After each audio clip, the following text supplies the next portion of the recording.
Let's just What's clap up, it in. crew? Hey, clap it in. Here we go. Welcome to the ScaleUp Pod, brought to you by ScaleUp Staff and Inflow. This is a podcast about small business, the good, the bad, the fucking stupid, the brilliant. We're going to talk about what's actually happening out there for SME owners, the lessons hiding in plain sight, sometimes in places like movies and pop culture, the stories we probably shouldn't be telling, and we'll be handing out the award and doing lots of stupid shit as we go. I am Ben Shipley. Joining me as my regular co-host is the one and only Houston Hallsworth, better known as Hugh Hall, founder of in-flow.com.au, longtime friend, longer time colleague, and the guy I trust to disagree with me on air without it messing up our lunch and wines the next time we catch up. How's things are you going these days? Yeah, it's good, bro. It's good. It has been chatting to my colleague about this. It's been a really nice financial year for us. It's been, which is always nice when you get to the end of it and you're like, oh, that's sweet. We did plenty of money. This is a great feeling. Life is good. Running through new office, which is always fun when you get to branch out from the home office and then move into a new gap and then get to set that up, which is always fun. So, moving out of the noise and the chaos. 100%. Like, don't get me wrong. And for anyone who works from home, I'm sure preaches the choir here, but it's so great. But in a much more real sense, it's also so not great.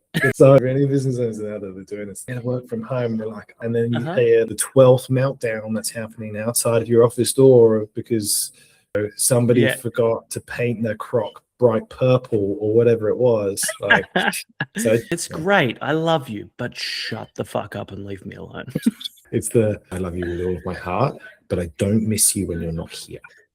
The rest of the time. While I'm games, I'd love to hear it. What we're going to do is when we open the show, we're going to go through a quick segment I'll call the tip-off. So a few things I want to talk about quickly because there has been some stuff happen in the last couple of months, some announcements, things like the Chalmers budget, some changes that are happening in the world of SMEs. The first thing is obviously this change to payday super. I think is interesting. I think it's super interesting timing because anybody who's not a massive fan of how governments tend to do things might have noticed that the day before they were due to implement payday super, so make it harder for people to manage super. They also closed the superannuation clearinghouse the day before, which was the tool they made to make managing super easier for SMEs. So they closed that off and then made it a little bit harder. I think for anyone who's on Xero or MYOB or whatever, you're probably not struggling with it too much, but something to make sure everyone's on top of the cash flow. Have you been talking about this much with your clients or for your own self over there? It's actually come up heaps because lots, and I'm not saying, just say this was a picture, so like a fair few businesses were using it as their employees' retirement money as like an overdraft. So this is now going to stop that behavior. So I like it. I'm a fan of this. I think it's actually good. What it will do, it's going to force a lot of people, it's going to force a lot of companies to just be more controlled with their cash flow, which would just breed better financial discipline. Right? That's what it's. I'm all for it. I think that's it's a great idea. Where it's going to bite a whole lot of people in the ass is the ones that have been relying on that cash flow structure where it was just run, they deferred it and then it went out and then I've got plenty of time to then top it back up. They're the ones, well, typically they're the ones that are going to have really messy payrolls. That's when someone to come in and help you with it. There's heaps of good people that can do it. Shout out to Kate Kemp, actually. She's fucking great at this stuff. We love Kate Kemp. We do. They'll sort that out. More often than that's the biggest mess up that's in that P&L. People just don't account for this stuff well.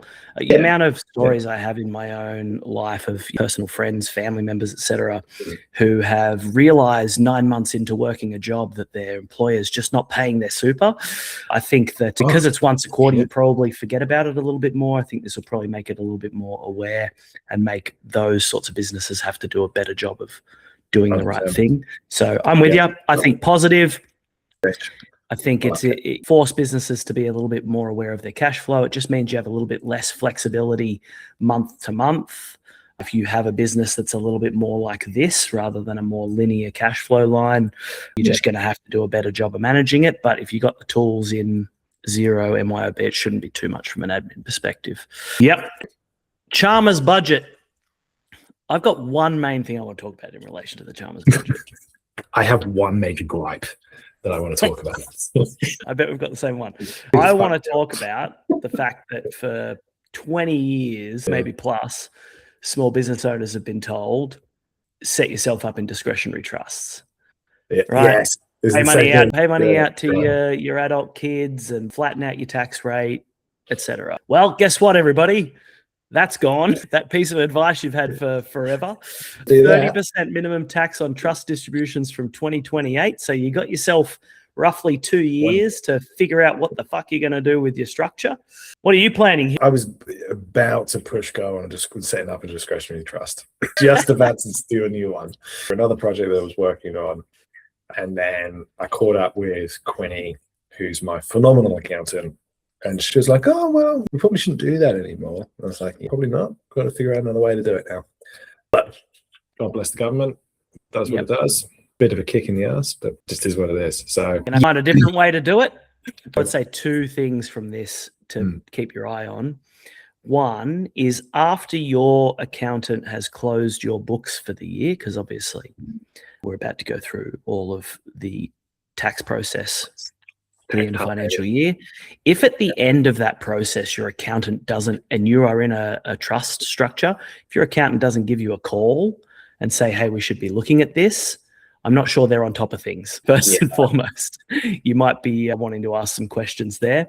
Second thing is I've got a little bit of time, but I think that this is, to me, a little bit of an interesting moment just in terms of most people just set up a structure and assume that's going to last them for the rest of their life.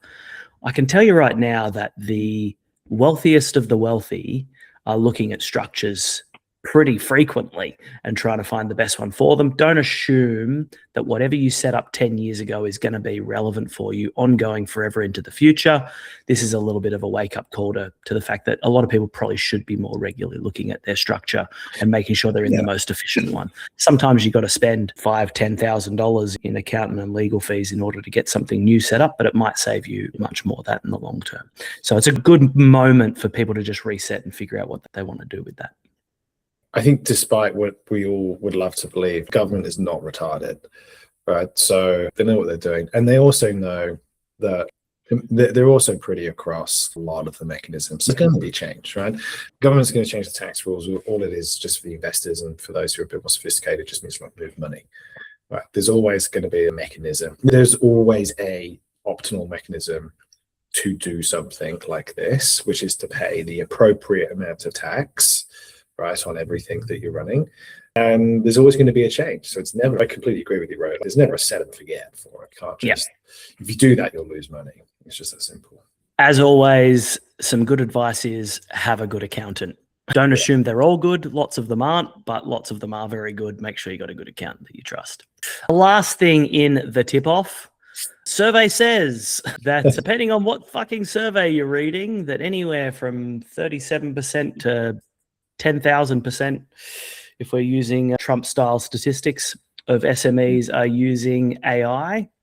The truth is that the number is noise. To what degree are they using it? They're jumping into ChatGPT and asking a question here and there, or are they in Claude Cowork and they've got a bunch of their processes actually fully automated? There's obviously levels to this, but the big thing that I am seeing and that I'm hearing, and a lot of the stats are saying, is that the promises aren't necessarily living up to the cost. The ROI is not there for a lot of people who are trying to replace employees and then finding that they're getting a worse outcome in some cases a much better outcome. It's quite mixed, the outcomes that people are getting, whether depending on whether they do it well, whether they do it poorly, etc. What's your takeaway from this? What are you seeing out there in terms of SMEs and really making the most of what AI can do? It's actually been pretty interesting, some of the stuff I've seen. It's like there's a big portion, like this massive portion of the market that's sat there going, absolutely, it makes heaps of sense, can see how this would be really good. And then they don't do anything with it. Showing up heaps in my trades construction for like tender process automation. It's a great use case for this. You have something that's going to take you 3 weeks to do or 2 weeks to do, and however many staff to cobble together can put decent agentific layer over it and do it in 2 hours. Such a strong business case, even though there's something like, no, we'll just use ChatGPT for that. So I've seen like 2 things like sharp. People are just like, this adoption is just going through the roof, but the right adoption is not. Right. So off the shelf, I'll do this, I'll build this, I'll vibe code something, and I just push go and hope it doesn't explode my computer. That's kind of showing up a fair amount, but like really good, well thought out optimization bits like that, I don't think people are actually adopting that at the rate that they should be. Because one of the things that I can't remember who did it, but it was like somebody sent me this absolutely amazing GIF, which was just like the dude who's spent 11 days vibe coding something and auto work that takes 10 minutes to do. And he's like, I've done it, right? It's just like I'm seeing heaps of that, right? Whether I'm going to engineer the hell out of this using all of the things, it actually just takes me a half hour or 5 minutes to push and go. Yes, stuff like that. It should be the great accelerator. It's become the great time waster. I think that's what it's moved into. Oh, how many entrepreneurs, founders, whatever business owners out there now are, instead of managing people, just managing prompts and spending the same amount of time fixing the outputs, etc. It's funny. Do you know what I think is super interesting? I think that there's too many people trying to use AI to do things that they don't understand. Heaps. I don't know how to do marketing. I can't do marketing. And so I go and I jump onto Claude and I try and get Claude to do my marketing, and I produce a bunch of bullshit slop and it makes no difference. I think the reality is that any tool, if you're going to get the most out of it, if you think back 10 years ago, right? And we were all talking about automations and out of our CRMs, right? And people would try and implement automation because they all got told that automation was the thing that they needed to do in business. And they did shitty automations that had shitty results, that tried to replace really important parts of their process that maybe they didn't want to do, or they wanted to shortcut, I don't know, account management and outreach. And I think where people don't know the tech well enough, they never implement the tech well enough. And so if you use somebody implementing HubSpot into their business 10, 7, 5 years ago, whatever, they'd pay someone to set it up for them. They'd have it in their business. They'd have no fucking idea how it worked, and it wouldn't work very well. I think it's the same with any of these AI tools. If you don't know how it works very well, you'll do a shit job of implementing it. If you get somebody else to implement it and you still don't know how it works, you'll do a shit job of using it. If you want to make the most out of a piece of technology and a tool in your business, you have to really know how it works and how to maximize it. I think is the difference. 100%. And you still have to QA it heavily, right? You got to check the output. You can't just assume it's right. And that's where, to me, things like, let's not start by you trying to automate and use AI for customer-facing things. Let's use some internal admin things first. Things that we can check first, QA them, make sure that it's working well, test, improve. And then now that we're getting a consistently great result, we can say go. And it's not hitting our customers where they're going, these contract terms are wrong. The details in this document are wrong. This piece of design is wrong. Where they're having to tell us things are wrong that we just didn't even look at because we're pumping stuff out to them in AI. So that's the big thing to me, is the people that really understand it and are QAing and are controlling and caring about the detail and realize that it's flawed and you've got to work at it and improve it to get a good output, are getting good results. And the people that don't understand it, that are trying to shortcut stuff, are getting shit results. That'd be my summary. No, I think that's bang on. Can't drive. I think this is just a general principle, but I think you just can't drive the right outcome if you don't know the limitations of the environment that you're working in. And AI is a great example of this. Don't get me wrong, I probably heaps of people are like, I know what I'm doing. I don't have a fucking clue what I'm doing, but I can create some cool shit, right? And some of it's really great within sales. Use heaps of AI in sales because it's really good for prop generation, like custom prop generation. Perfect for it. Done. Instantaneous. I wouldn't run a sales call with it. No. You just can't do it. We've actually chatted heaps about this. We've gone down the rabbit hole and we've spoken about what AI would do within a sales function. And in theory, it would be absolutely gangbusters, but it is optimization to the detriment of connection. Yep. Of core of sales, and you taught me this, the core of sales is a transference of surety and trust. How can you have that with a machine? You're going to drop 50K. I think maybe we'd get there. Sure, but not I think in any time soon. And full disclosure, I work in it, but I would be wanting to sit and talk and be able to reach out and touch somebody if I'm going to drop a watch of cash. That would be my. I love that you bring this up, because I do think that the focus on automation of the last decade really, and this is really massively flowing into the usage of AI. There's a little bit of a soundbite, but it's made a lot of people very efficient at being ignored. And I think that with the sheer volume of digital content and digital outreach and emails and DMs and blah, all this shit, real decision makers are just ignoring it more and more, not engaging with it. And I do think I think one of the great opportunities of AI is a very human one, which is when it comes to sales, particularly sales where you have to have a human to human interaction for a higher value product. There's a massive advantage and a massive opportunity for people who just do a great job of old school business. Meet a person, shake their hand, take them out for coffee or a wine, look them in the eyes, focus on delivering a great result for them and getting them a great return. I think there's a massive opportunity in that. You can still make the most of automations and usage of AI while being more human.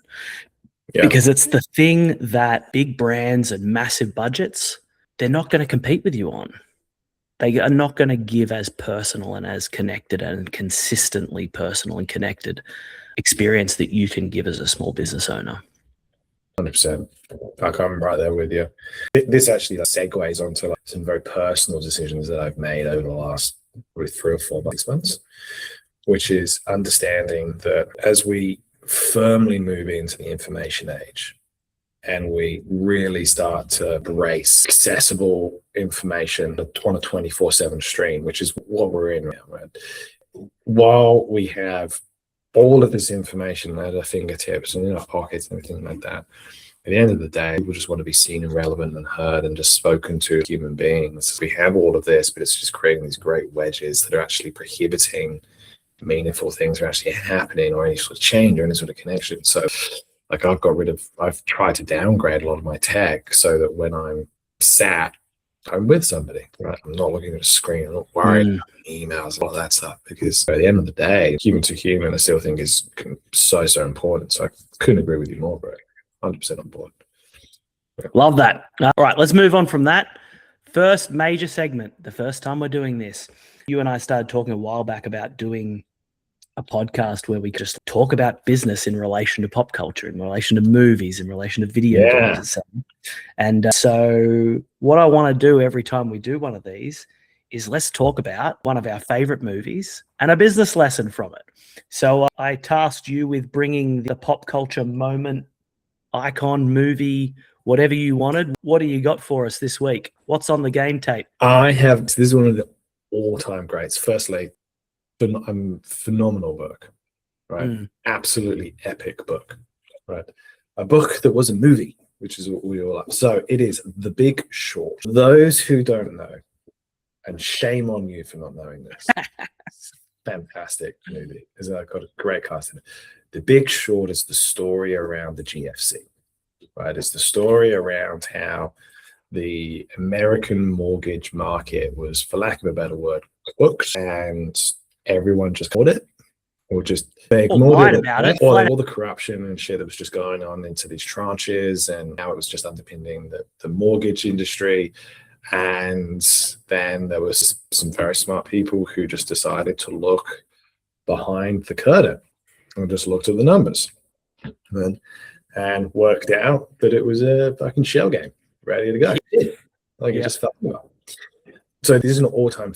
I love this movie. I've watched it. I couldn't tell you how many times. The other half hates how often I watch it. She's just like, I just keep watching this. It just tickles the tism in me.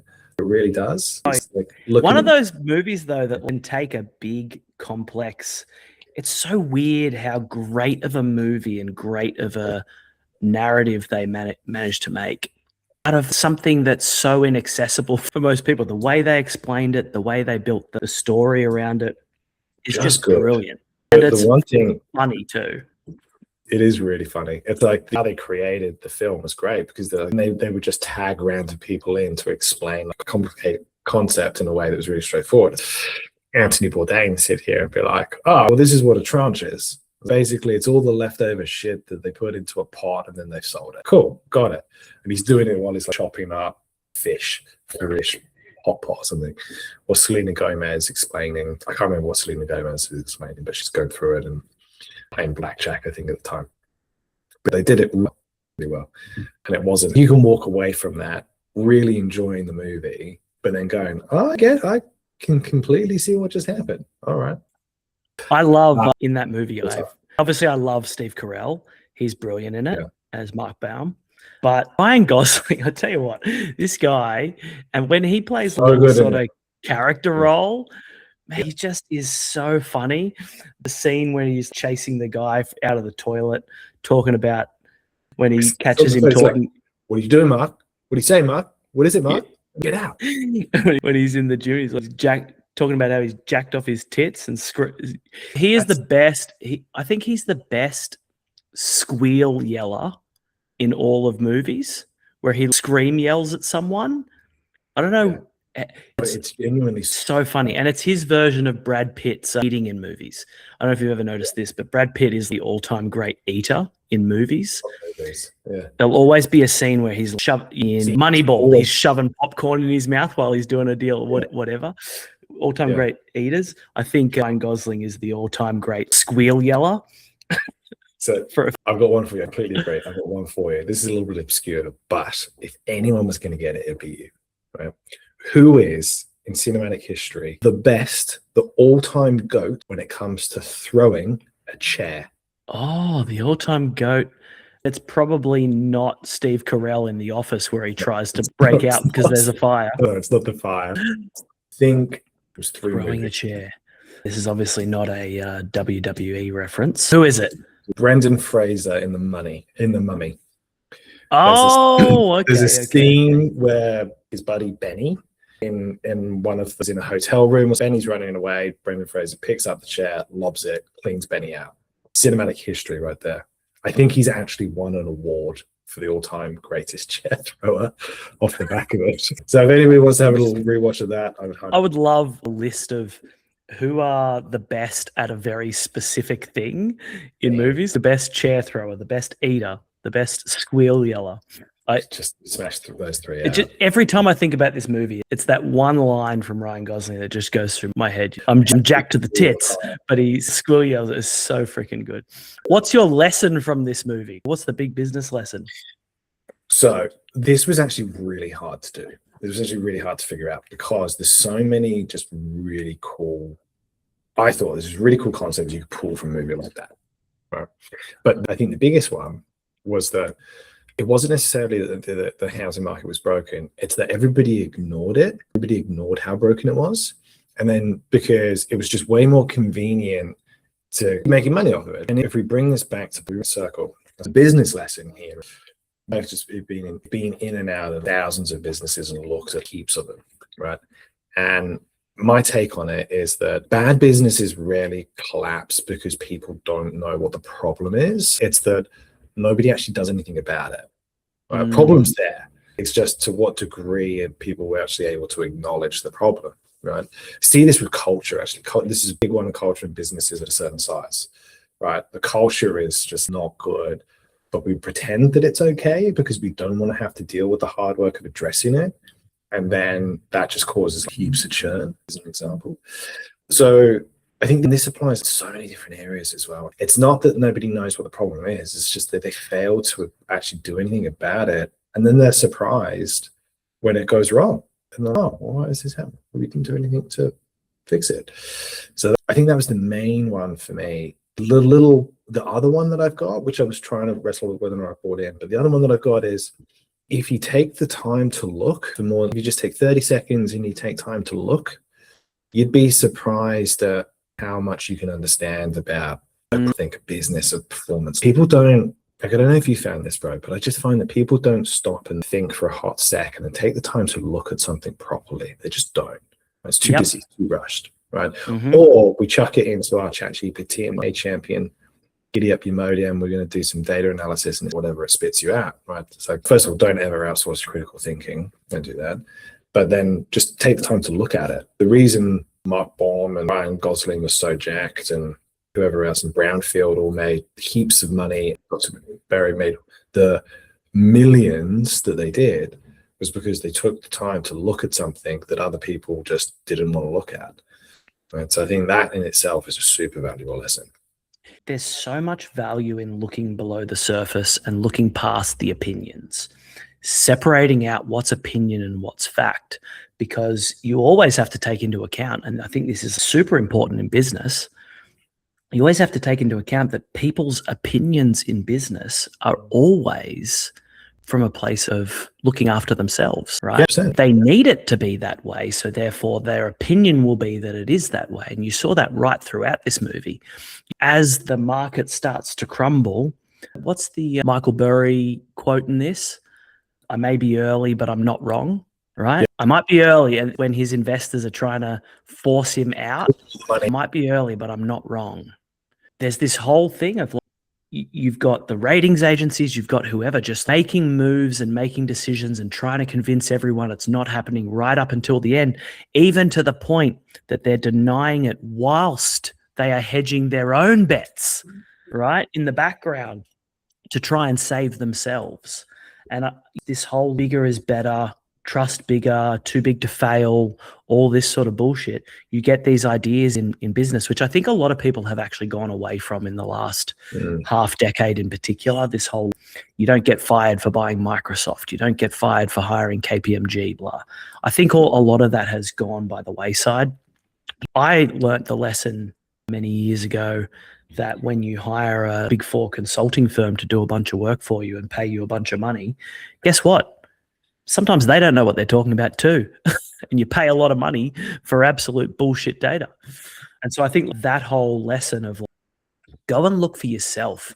Don't just take the opinions. If there's available underlying data that you can go and look at, that lesson you're talking about there of all of the people that massive money out of that crash that the movie is about were all people that went and looked for themselves and looked at what was in those bonds and went, holy shit, this is bullshit.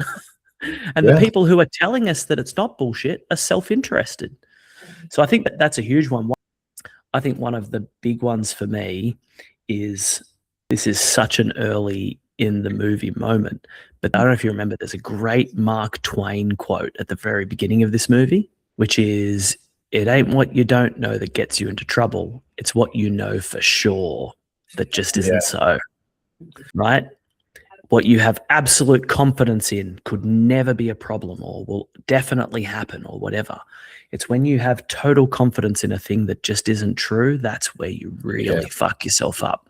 And I think particularly in business, the amount of people who are just like, I've gone bankrupt and I just never saw it coming. I never thought that partner would fuck me over. I never thought that we owed that tax debt. I never thought that client would ever leave us.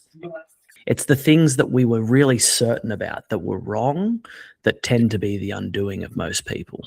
100%. Absolutely. It's I couldn't agree more. It's these underlying assumptions that you base your reality off, right? And it's going to go wrong. That's just what it is. Like, that's just, and this actually segues onto, I think, our next bit, like we're chatting about, but it's going to go wrong. If it can, it will, right? That's just the nature of the beast, right? And if you labor into these false assumptions, into these false beliefs that you are immune to disruption in some way, shape, or form, then it's going to really hurt when it comes to knocking. It just is. Like, it's going to really ruin your day. And we see it all the time. It non-stop. And I actually can speak from very good experience that heaps of that has happened to me. Labored under a false assumption of a thing never happening. And lo and behold, the thing happened and was caught out. And I think there's probably a few people who's listening to this, they're probably be nodding their heads going, oh, I never thought this. And then it came a knocking. And I was not looking for it. If anyone listening to this later has any thoughts on some great lessons from this movie or favorite moments or anything, please feel free to share. You can email me at hello@scaleupstaff.com. I would love to hear everyone's thoughts on this movie. I got a couple of other. Have you got any other lessons from this? I got a couple other good ones. There's so many. It's actually there's so many. I suppose the last takeaway that I have, and then now I'm super keen to hear yours, is if you operate in a high stress environment, make sure you have an outlet. Dr. Berry was beating the fuck out of his drums, right? While his investors were up his ass to get him to pull out of those deals, right? Those short positions. So it's not a profound one, but I think it's a real good one from the film. It's just like he's taking his stress and frustration out on a drum kit, listening to Metallica, I'm pretty sure, which there could be no better way of alleviating. So I don't know if anyone else finds this, but the best music to work to for me is metal. 100%. I don't know why. There's some sort of sound wall type thing going on, and in particular more progressive metal like Tool and stuff like that. Tool is it just locks my brain in. I don't know what that is. Is there something wrong with me? No, I do the exact same thing. When I'm not on a call, I've got the DNC earphones on and I'm listening to my metal mix, and it's all just metalcore. Like it's non-stop. It's just great. I get so much work done. To the extent, if I have to pop my earphones off because somebody's interrupting me, I get visibly annoyed. Do this like that. Yep. You're just in the groove. Yep. No, it's I love the best. it. I've got a special focus mix that is heavily metal focused that I listen to regularly. All right. I got two others from this. One is get off your fucking computer, right? Yep. You want to know what's going on in your business? Go and talk to clients, talk to staff, walk around the freaking warehouse or whatever you got, go to site.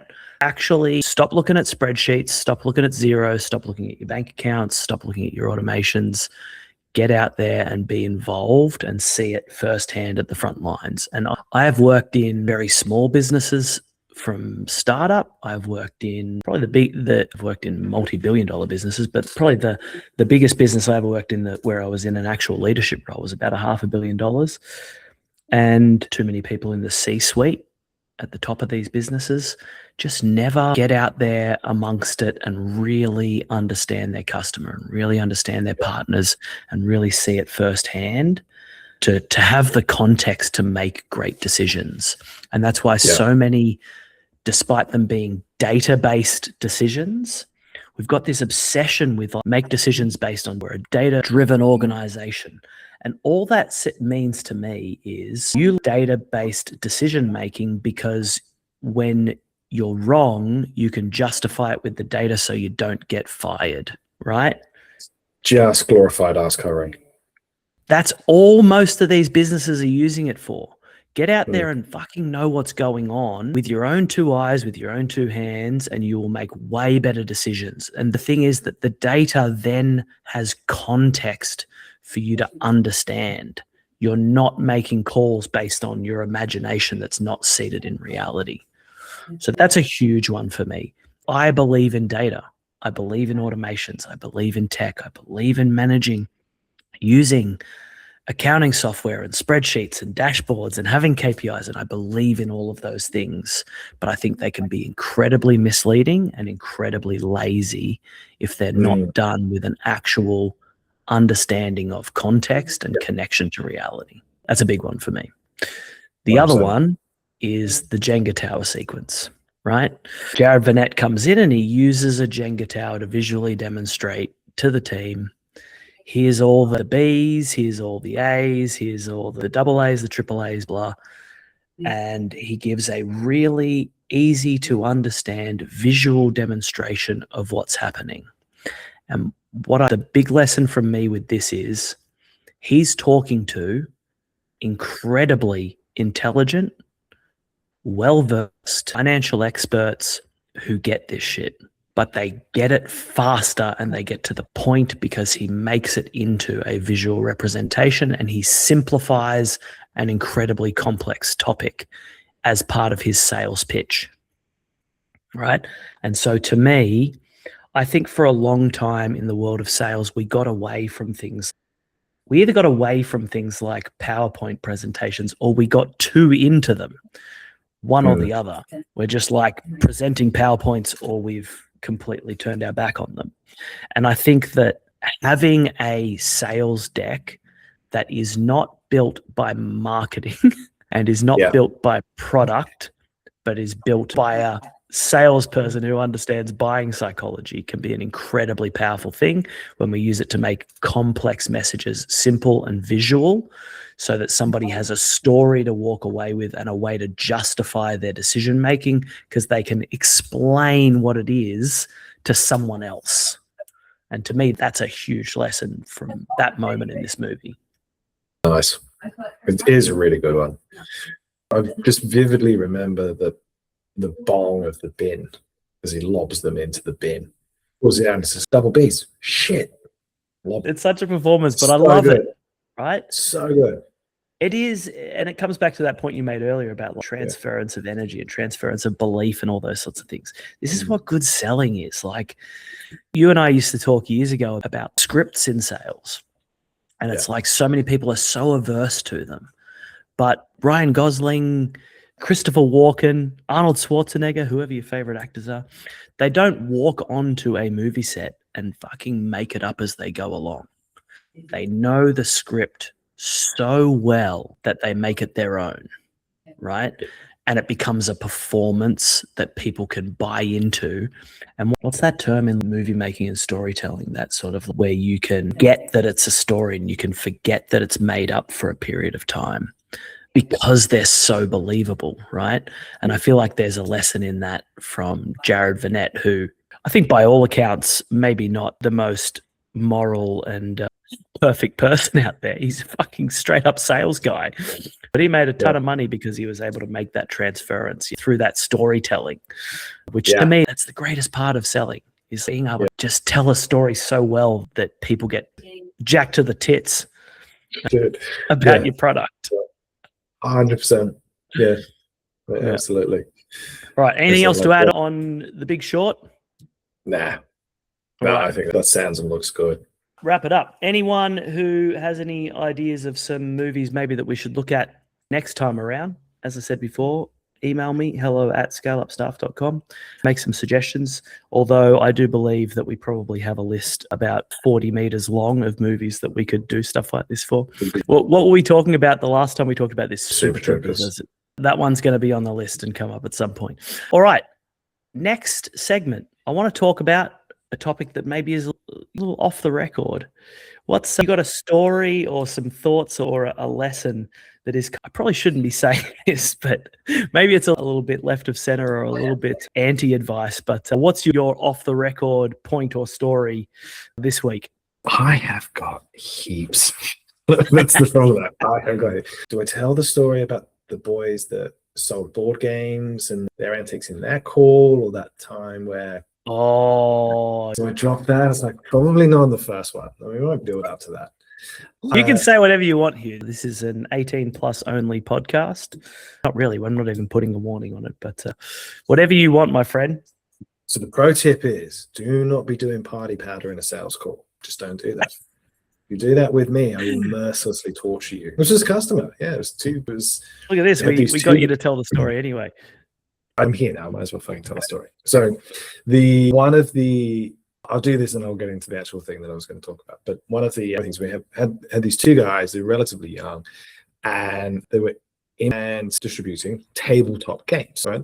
And making great money doing it. The business was turning over 4 or 5 mil. It was great. It was just these two young guys in the 20s, and we just like board games. It was like, sweet. It was all e-commerce based. Anyway, we were running through the call, we're trying to figure out.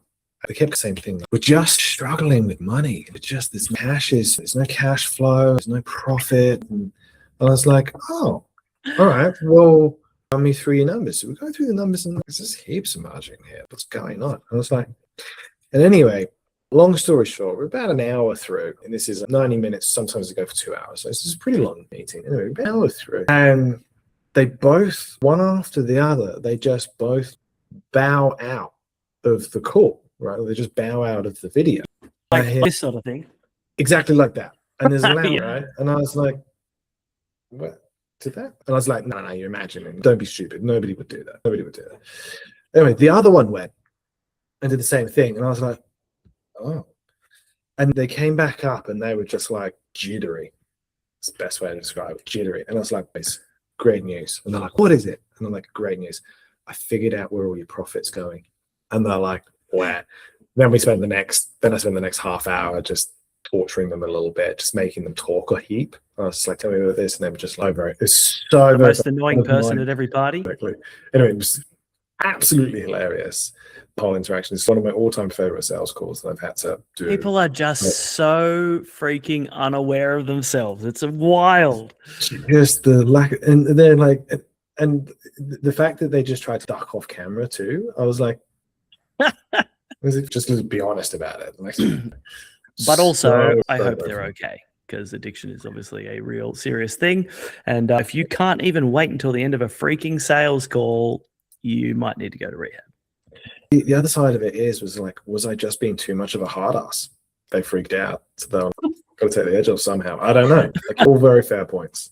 Very fair points. I mean, what you're saying is you as a coach drive people to drug use to deal with it. Is that what you're saying? No, I'm not saying that. No, I'm saying in one instance, like in one isolated, and they weren't even clients at that point. Like, It probably wasn't your fault. I'll just blame you in the that's back of my mind for the rest of history anyway, just for fun. That's fine. I'm sure they do too. What was your actual story? So my actual story was, so this is not a unique thing to a person. I see this heaps in business owners. Heaps. But I have a story that links and illustrates it quite nicely. So the first thing is, the majority of business owners say that they want to grow their business. I would probably chalk it up to like 90% of them. Like, want to grow it. The reality is they don't actually want to grow it.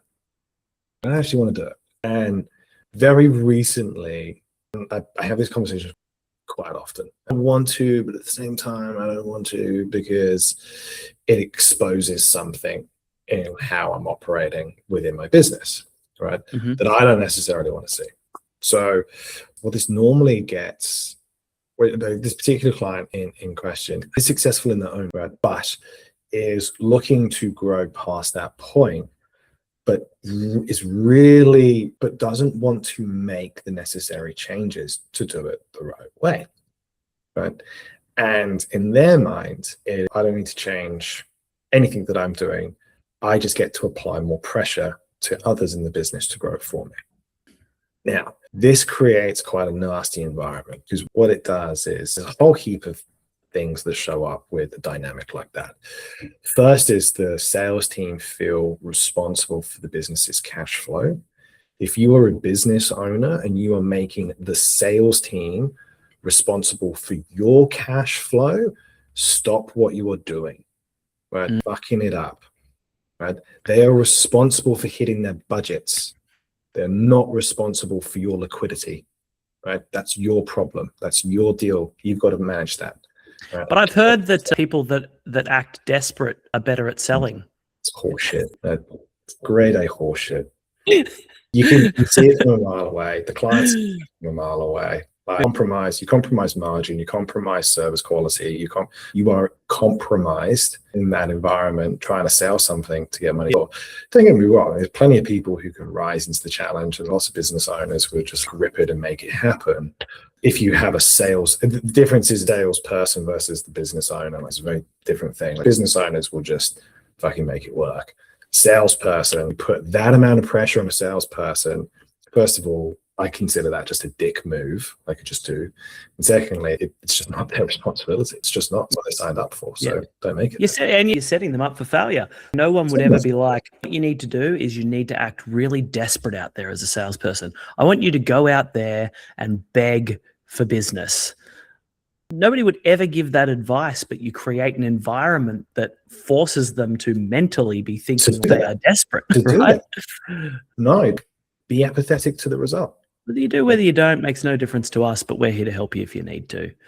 100%. I'm going to carry on playing with my crayons, regardless if you sign up for this or no. So it's entirely up to you. But a lot of the time, I say this a lot in my sales calls, actually, a lot of the time, sure, if you would like to earn more money consistently, then we'll do some stuff. If you don't want to do that with me, that's fine. There are other ways for you to earn money. but you all like, anyway, the story goes, right, is that I spoke to this business owner a lot about this, and in lots of different ways. One was very broad, which was like, well, we need you to ultimately tap into your reasons why you would want to make some changes to make this better. What would they be? And really nicely future paced it. Didn't buy. Next one was then a bit off foot up their ass, which is, hey, just so if we don't implement this, and what's going to happen is in about 6 months' time, you're probably going to experience a really major retraction event because your operational structure is not sufficient to carry your growth trajectory that are on at that point. And then the last time, which was pretty down the barrel, which is, if you do not stop what you're doing, right, this will happen. And at that point, they just looked me squarely down the face, told me, fuck off. Cool. Absolutely fine. Not a problem. I've gone through this. I've tried 3 different ways, various degrees to communicate how important this is, that you ultimately, now, for those who know, and for those who might not know, money is the great amplifier of all things, right? Yep. Justice amplifies behaviors, amplifies deficits, amplifies the good, amplifies the bad, amplifies your tax position, amplifies everything. When you build something and you put more money into a business, you amplify everything, right? You amplify what's working, what's broken, what's missing, and who is underperforming. When you have all 4 of these things centered around the founder of the business, because they are point blank refusing to make changes that they need to sustain it, what happens is it all like, and again, we'll cast it back to what we spoke about before, which is, this will never happen to me. It's baseline assumptions. It's not the things that you don't know. It's the things that you are certain are true that aren't, right? This is what happened with this business owner. Yeah. Is that they retracted 25% of their revenue. The sales team walked out over the treatment, over everything. Clients left because service delivery was compromised. And it all came down to the fact that they said that they wanted to grow, but they were simply not prepared to make the changes that they needed to. And these weren't major changes. These ways of working that would contribute towards better outcome. Right? Not willing to do what they needed to do, and not willing to change how they needed to change in order to be able to make that growth work. Yeah. Everyone else to do more, all of those things, but wasn't willing to do what they needed to do. Yeah, the entitlement to it almost, maybe, because like, no, I've paid my dues. It's like, yeah, you have, but that's also what you signed up for. Like that. Also, if that were true, you'd be where you want to be. If you aren't where you want to be, you haven't paid the dues to be there yet. Yeah. You haven't paid the toll. The way we know is because you're not there. Yeah. This is not like, I have this accounts like sharp in like different ways, which I end up talking to. Like, one of the consistency within any environment is the consistency of change. Like, just you change or you don't. If you don't, there's consequence. If you change, there's a consequence. Being willing to do it. So that kind of comes back to the first thing that I said, moved into the story, which is to say that they want to grow their company. They actually more often than not don't. They want somebody else to do it for them, which is fine. There's things for that. But when you engage a coach or someone who's like me, is just focused on doing it with you really closely to scale it and to grow it and put the right things in place to go through it, do it. Yeah. Like, at every stage of growth in business, the thing you learn is that you learn new problems to solve, and the business will never outgrow its founder. And I think that's true no matter what, unless you get track and you sell the business to someone else who then grows it, grow its owner or its primary controller. And I think that shows up in a lot of different ways. You might be that your stuck could be at $100,000 in revenue. The place that you're stuck could be at $10 million in revenue. But at $10 million in revenue, the stuck point might be that you've never learned how to manage a C-suite. You've never learned how to select senior executives and bring them into an environment with the right expectations and the right empowerment. What you've only ever been able to do is raise people up from internally and drag them up to a level, and then you promote them to incompetence, and now you've got a bunch of people at very senior levels that don't know how to take the next step, and so that's your cap now. but it still hasn't outgrown you. You've grown to a large, but the business hasn't outgrown you because you don't have that skill yet. And, you know, the 1,000, you just haven't learned how to really nail your product to market fit or any of your scale and marketing or build a, you know, but it'll be a thing missing in you, a controller of that business for sure. 100%. Like one of the favorite things that I like to say to people about this is like most growth problem, they tend to have a tolerance problem. So that they just tolerate what's actually required to get the business to like where it to be. You can see that like that tends to be the thing. Yeah. Yep. All right. This thing moving. The next this podcast, Mr. Hall, is the side quest. We're going to go real fast on this. You're going to pitch a business idea, like a half idea. We're going to have a bunch of different side quests we rotate through, but you're going to pitch a half-baked business idea. I'm going to pitch one, and then we're going to decide who the winner is. And then we have one more category before we shoot. All right. How on side quest?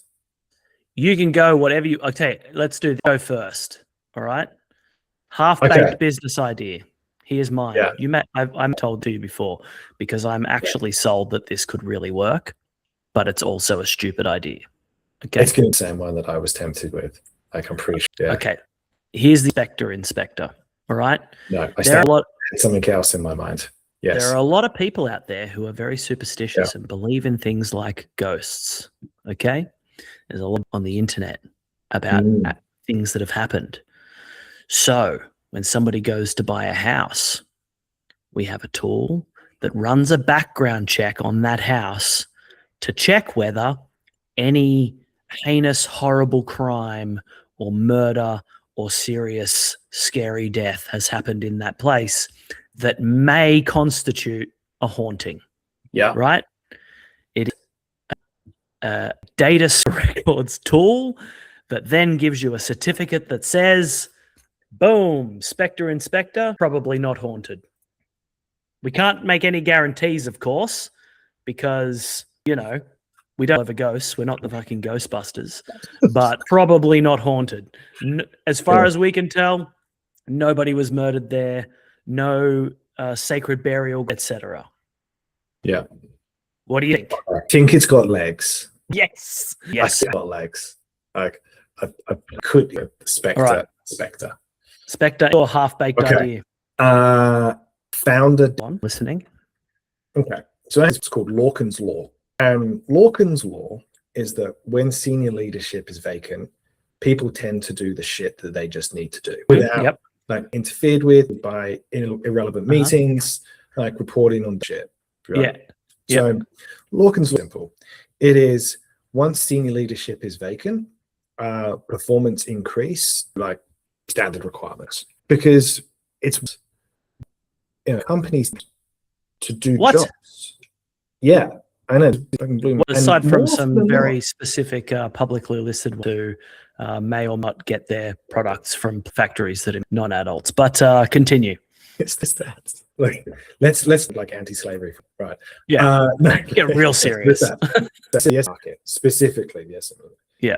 Employ jobs, and they typically have like a role they got to go here. Now, more often than not, people want to do that. Like that's the best. But founder daycare is exactly what it sounds like. It is picking up that leader, plopping them in like a daddy where you feed them and you water them and you give them little strategic imperatives that they got to be working on, but they are not allowed to fucking touch their business, right? So it gives them a day that they're out on the things that they got to focus on. They can't get on DMs and just like chat about it. It's for like businesses that need founder containment versus the latest visionary glitter bomb idea that's just being dropped into like the marketing app, then like cobble together. What it's designed to do is just control or lack of impulse control. It's like distract them file. Yeah. You've got an echo chamber to talk about so the company can get into its stuff. Yeah. Yep. That's why I'm not better to do. Can I, is it that in in think a variation isn't that what they are already? Yeah, I think there is a variation of it. They're distracted by learning and networking And although sometimes the founders learn things that they come back and then try and tell their team that they should go and implement and then have nothing to do with helping them actually doing it. Yeah, 100%. I have my idea. What's the stand-up? Well, what's your for? I vote for yeah, I've always been a fan of this idea. Champion. Yeah, Love it. We're moving on to the last segment of the day. This is the award segment. I'm calling this week's award. We're going to give out an award to once a week. The award this week is called the Costanza, right? Which is an homage to the one and only George Costanza from the great show Seinfeld.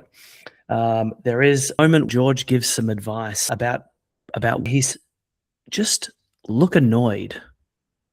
If you walk around constantly looking annoyed, maybe hand, walk fast and just like you're all the time, people assume you're busy and they don't ask you to do anything.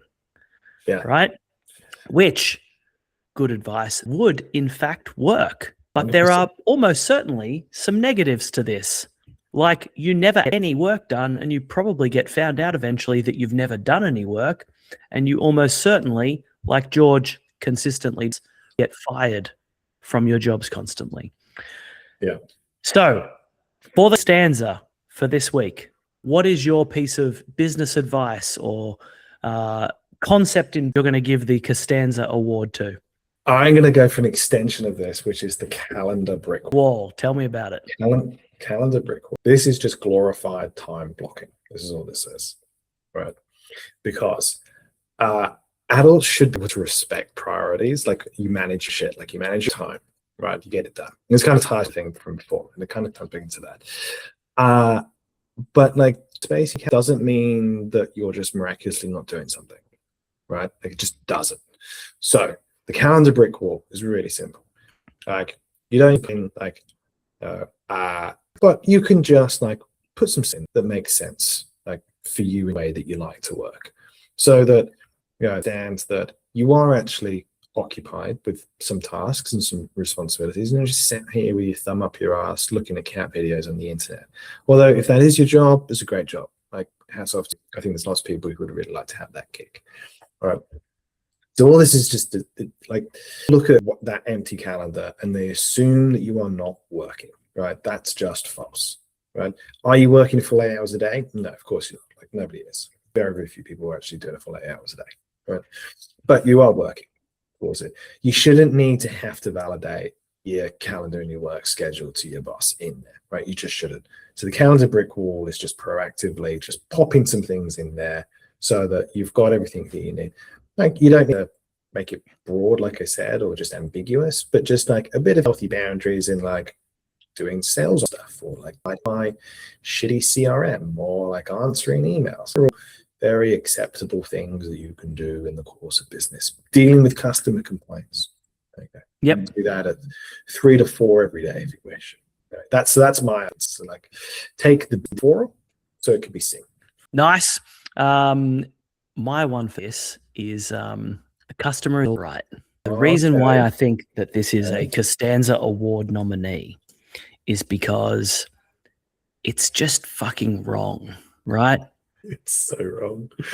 And I'm going to say with the absolute utmost of respect, but there are a lot of customers out there that don't know what the fuck they're talking about, right? Yeah. And us providers, it isn't our job to deliver whatever they want. It is to deliver what works. And you hear people say this, the customer is always right. I don't know if everybody knows this, but the actual full quote of the customer is always right. Customer is always right in matters of taste. Yeah. So if they don't like color, they're right. If they don't like the way that the car is built, they're probably wrong. Yeah. Right? So this is a Costanza for me is because the amount of times, particularly in the outsourcing industry, right? The amount of people that I have worked with to hire offshore staff who have told me how they want to manage things, how they want to pay people, how they want to track them, how they want to contract them, how they want to do all these things. And I sit there and I have to walk people through, yes, those are the ways that some people tell you should do it, but here are the reasons why that is wrong. And the amount of money I have saved and time I have saved for clients by being willing to tell them that they are wrong, I think has to be somewhere in the freaking millions of dollars, right? Yeah. You have to be willing to stand your ground and tell your clients when they're wrong. You have to be aware of the fact that sometimes they have opinions and those opinions are wrong. And if you're not willing to tell them, nobody will. And there'll be another client that churns because they didn't get the output that they wanted from the way that they wanted to do the input, because they don't know what the fuck they're talking about, right? Be a service provider, be the expert, be the consultant on what you do, and tell them when they're wrong and help guide them to the right solution. That's my Costanza. I've learned that one. That one's better. Yeah. All right. Well, we're 2-0 on this episode, Hugh. So you're going to have to bring the A game. I'm going to keep a running score of how many win, because I'm a tiny little bit competitive, in case you didn't know that about me at this point. The next time we do this, we're just evening this out. Like, I'm just going to calculate on it for weeks until I get this. Well, Mr. Hall, thank you so much for bringing your takes and your turtleneck to the inaugural episode, the ScaleUp Pod. To everybody who is listening out there, you can go and find Hugh on LinkedIn. You can reach out to him at, do you want to fill in the blanks here? Yeah. 6 kit. That's for real. Yeah. 6 it. So fantastic. You can come and chat to me also via, or you can email at hello@scaleupstaff.com. Always keen to anybody about anything business growth, and specifically from the 2 businesses I'm involved in, the Sizzle, obviously a business coaching growth organization, ScaleUpStaff.com, which is an offshoring and outsourcing business hiring team members out of the Philippines. Thanks for Hugh on this inaugural episode. Looking forward to future conversations. So good. Thanks everybody for joining us. Yeah.